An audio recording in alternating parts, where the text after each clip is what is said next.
नमस्कार, मैं आश्रुति वोहरा और आप देख रहे हैं नेक्स्ट 9 न्यूज। आपका बहुत बहुत स्वागत हमारी इस खास बातचीत में। बात करने जा रहे हैं नगीना सीट से जीते प्रत्याशी चंद्रशेखर आजाद के बारे में, क्योंकि इस बार उत्तर प्रदेश में भारतीय जनता पार्टी की करारी हार हुई है और करारी हार के पीछे जो कारण है वो कारण है नगीना सीट से जीते प्रत्याशी चंद्रशेखर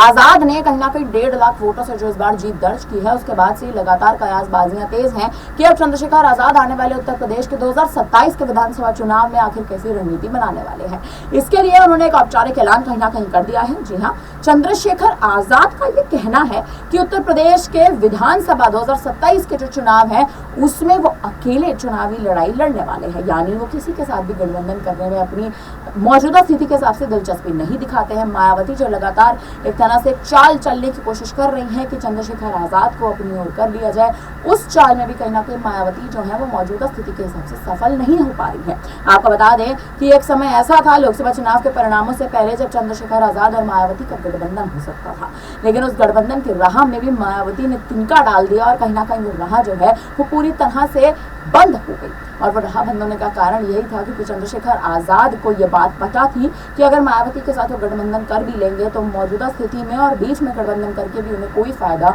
नहीं मिलेगा। इसलिए चंद्रशेखर आजाद ने मायावती के साथ गठबंधन करने में कोई भी दिलचस्पी नहीं दिखाई। अब हार के बाद मायावती लगातार इस स्थिति में है कि मायावती अब गठबंधन करना चाहती है चंद्रशेखर आजाद के साथ, लेकिन आजाद के साथ गठबंधन करने के लिए भी मायावती को ये बात पता है कि उन्हें दलित चेहरों पर एक दाव चलना पड़ेगा, दलितों पर दाव चलना पड़ेगा और दलितों पर दाव चलने के लिए आजाद के साथ गठबंधन करने में वो पूरी तरह से अपनी दिलचस्पी जता रही है। हालांकि देखा जाए तो चंद्रशेखर आजाद जो है वो कहीं ना कहीं इस वक्त अपनी स्थिति के हिसाब से और जिस हिसाब से वो जीते हैं उत्तर प्रदेश में, अब वो कांग्रेस के साथ जाने में अपनी दिलचस्पी ज्यादा रखते हैं। जी हाँ, आपको ये भी बता दें कि उन्होंने ये अपने बयान में ये भी कहा था एग्जिट पोल के बाद कि अगर मुझे इंडिया गठबंधन के साथ जाने का मौका मिलेगा तो मैं वो मौका नहीं छोड़ूंगा। और अब चंद्रशेखर आजाद इंडिया गठबंधन के साथ जाएंगे या नहीं जाएंगे ये एक बहुत बड़ा सवाल है, क्योंकि एनडीए में जाने के लिए तो वो पहले से ही मना कर चुके हैं। उनका साफ कहना है कि एनडीए में मैं नहीं जाऊंगा चाहे मुझे प्रधानमंत्री का पद ही क्यों ना दिया जाए। तो अगर आप देखें तो चंद्रशेखर आजाद जो है वो अब इंडिया गठबंधन में शामिल हो सकते हैं, और अगर चंद्रशेखर आजाद इंडिया गठबंधन में शामिल होते हैं